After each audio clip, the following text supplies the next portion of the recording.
Hoy, teka lang mga ka-reloan, nakakita na rin ba kayo ng mga loan application na ang sabi approve ka raw agad? Hindi ka pa nagpe-present ng ID ha, at hindi rin naghahanap ng facial recognition. At ang bongga ha, 30,000 hanggang 500,000 daw yung pwedeng ipautang sa atin ito. Meron nga lang daw 5% na annual interest rate. Halimbawa, umutang ka ng 30,000. Within 120 days daw, ay 30,500 lang yung babayaran natin. Wow! Sobrang bongga, pero kapalit ng pagiging bongga ng ganito, alam nyo na kapag mga ganyan na sobrang ganda ng mga ads na pinapakita, medyo red flag tayo dyan. Sa totoo lang tayo mga ka-reloan. Kaya sa mga nakakita ng ads ng loan application na to, may 6 na buwan ka daw para bayaran itong 30,000. At ang kabuuang pagbabayad lang daw ay 30,303.95. Huwag ka munang mag-install dyan. Dahil sa video natin na to mga ka-reloan, titingnan natin kung worth it ba yung pag-apply at pag-install natin ng loan application na to. O baka naman isang loan application na delulunan na naman ito. Kaya kung ako sa'yo mga ka-reloan, panoorin mo to hanggang dulo at make sure din na nakasubscribe ka na para palagi ka maging notify sa mga uploads natin. At wag na nga natin yung patagalin, i-download na nga natin si Peso Kaban at yan ay makikita natin sa ating Google Play Store. At si Peso Kaban nga, ayan, savings goal daw. May naka-under siya kay Dimension Research, CRO and SMO. At meron siyang 4.7 stars and meron siyang 191 na reviews. And about dito sa loan application na to ay na-release nga siya noong June 11, 2026 and update din siya noong June 11 and 10,000 pa lang yung nakakapag-downloads nito.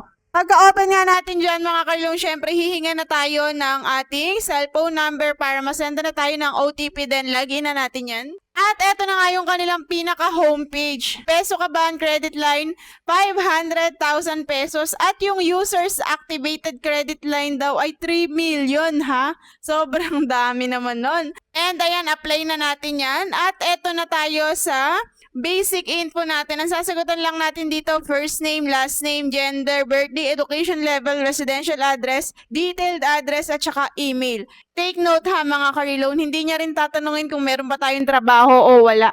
And disclaimer lang po para sa kaalaman po ng lahat, hindi po natin ito pinopromote, hindi ko po kayo inuobliga na mag-loan or mag-install ng mga loan application na sinusubukan natin. For educational purposes lamang po yung ginagawa natin and para magkaroon kayo ng ideya kung worth it ba itong mga loan application na to. Mga ka-reloan, na lagi kong maipapayo sa inyo, maging smart tayo pagdating sa pangungutang. And nasa sa inyo pa rin naman yung 100% na pagpapasya kung gusto nyo bang mag-loan sa mga ito. And syempre, sasabihin ko rin naman sa inyo yung personal opinion ko kung ito ba ay recommended o hindi. At pagkatapos nga natin sagutan yung basic info na yan, nandito na tayo sa bank info. And dito na tayo sa disbursement account. So dito pa lang sa part na to na yun, parang medyo kinakabahan na ako kasi baka mamaya mag-auto-disburse to sa akin, medyo malaki yung sinasabi niyang amount, di ba? Tapos, wala ka ng choice dito. Ang nakalagay dito sa may bank account number ay GCash na agad, wala kang ibang pwedeng pamilian. Pero syempre, sige, subukan pa rin natin yan at isubmit na nga natin yan. Ayan, pagkatapos na naka-under review na tayo, 40 seconds countdown yata ito, pero ayan, 36 na tayo. Pagkatapos nun ay approve na tayo. So, dito sa approve na to, medyo nagtataka na rin ako mga ka-reloan kasi wala naman siyang sinabing amount talaga kung magkano yung pwede niyang ipahiram sa atin, kung talaga bang 30,000 or 500k. So, medyo nakakatakot din na pindutin agad itong receive loan na to kasi takot nga tayo sa mga auto-disburse. Kasi alam mo yung nangangailangan ka tapos baka bigla kang mapahamak. Ayan, nakalagay dyan, congratulations, your credit limit has been approved. Okay, yan, sige. Buong tapang natin na i-receive loan yan. Pagkatapos nun ay ito yung lumabas yung loan amount and thankful naman tayo na hindi ito auto-disburse. At ayan, meron nga siyang loan amount na 30,000, 100,000, 200,000, and 500,000. And yung loan terms niya ay may 90, may 120 days, 180, 240, and 360 days. So dito lang natin itapat sa 30,000 sa pinakamababa and syempre 120 days, 4 na buwan. Yung loan amount natin 30,000, total interest natin 500 pesos, and yung annual interest rate natin ay 5% nga, at yung repayment amount nitong 30,000 ay 30,500 nga.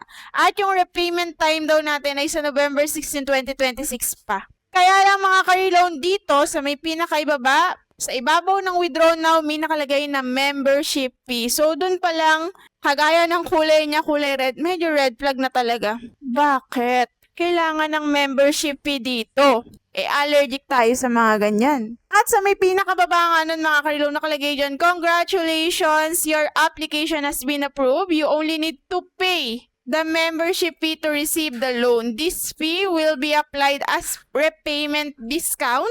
If you cancel the loan, the fee will be refunded within 70. So parang may kamukha, parang nakasubok na tayo ng ganito na kailangan mong magbayad ng membership fee at kapag daw nag-cancel ka ay mararefund naman. Pero maraming nagsabi dun sa isang loan app na yun na hindi naman na-refund kahit kinancel nila at pagkatapos silang magbayad ng paunang bayad, kasunod nun may babayaran ulit. And syempre, pindutin natin yung withdraw now.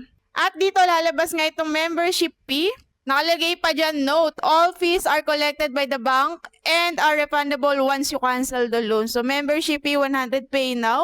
Kaya lang mga ka-reloan, ayan, hanggang dito na lang dahil hindi ko yan babayaran. Hindi ako magbabayad ng membership fee dito dahil para sa akin, malaking red flag. Dahil kagaya ng lagi kong sinasabi sa inyo, ikaw yung nangungutang, ikaw yung nangangailangan, bakit kailangan mong magbayad? At walang loan application na manghihingi sa'yo ng bayad or walang legit na loan application na hihingan ka ng membership fee bago ka makabayad. Syempre, sige, ayan, chinek na natin sa SEC kung registered ba siya. And, unfortunately, mga ka-reloan, ay wala po tayong makita na naka-register siya, and hindi rin siya CIC compliant. So, ayun talaga, red flag. So, hindi, kayo na magsabi sa comment section kung anong klaseng loan application ito. Siyempre, dahil allergic tayo sa mga ganitong loan application, tinignan ko na dyan sa may mine, meron siyang log out. Wala ditong nakalagay na delete account. So, nag-log out na lang ako dahil ayoko ng ganito sakit ng ulo. And eto nga, nakabasa nga tayo dito.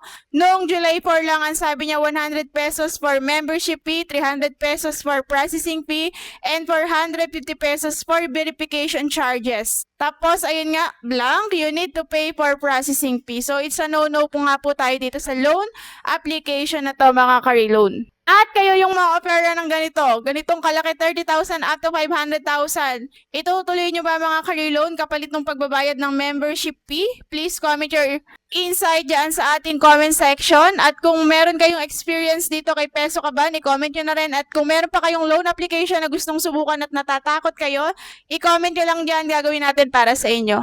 And that's it for today's video mga ka-reloan. Kung nakatulong sa inyo itong video natin, please like and i-share mo na din para mas marami tayong matulungan at maging aware sa loan application na to. At kung gusto mo pa nga ng mga ganitong reviews ay pindutin mo lang yung subscribe button and hit the notification bell para lagi kang updated sa mga uploads natin. So yun lang mga ka-reloan, maging maingat tayo lagi sa pangungutang natin and iwasan natin yung tapal-tapal system at ang panalangin ko nga ay makaahon tayong lahat sa pagkakautang dahil sobrang hirap po ng maraming utang. Yun lang, God bless you all and see you on my next video. At eto nga yung ating super cutie na microphone na ginagamit. Ayan, sobrang linis nito at talaga namang ang ganda ng noise cancellation niya. Nandiyan yan lagi sa ating description box. Kung gusto nyong mag-checkout ay i-checkout nyo na. Yun lang, bye!